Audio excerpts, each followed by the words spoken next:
Hello guys, gagawa tayo ngayon ng spatchcock chicken or butterfly pulled chicken. Yan, sinimulan ko agad sa leg. Iniwa ko yan hanggang sa backbone. Yan, dire-diretso lang hanggang madurog yung buto. Durog yung buto. Yan, dire-diretso lang. Yan, sa kabila naman. Yan, iniwa ko lang yan from neck to backbone. Medyo nahirapan ako ng konti dyan. Hindi ko natamaan ng sakto yung hitang buto niya. Hindi ko ulit. May mo lang yan hanggang sa puwet ng manok. Sama mo na rin yung excess fat na yan sa bandang puwet. Yan.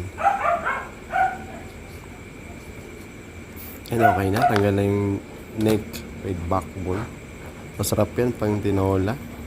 Mga prito-prito, masarap yan. Iniwa ko na konti yung ano niya. Cartilage o breastbone niya. Kasi tatanggalin ko yan. Iniwa ko rin sa kabila para yung pinaka buto niya makuha ko talaga. Ayan. Iniwa ko yun. Ayan. Mag-pop na yun siya. Pwede mo siyang hilain. Kuha ko siya konti. Ayan. Hilain ko ulit yan. Ayan. Ayan.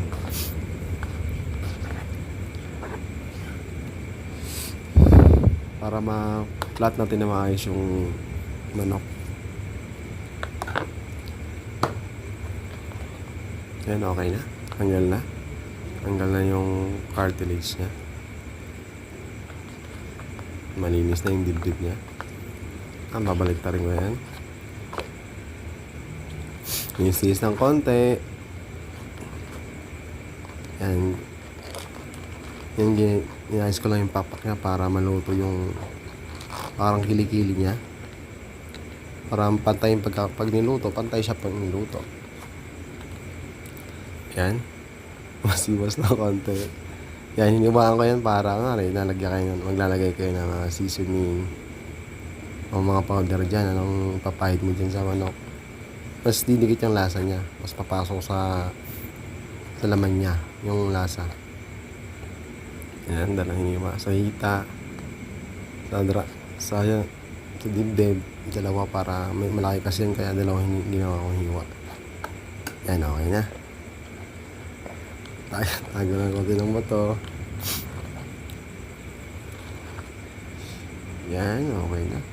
Tinis ng konti, imas-imas ng konti. Yan. Okay na.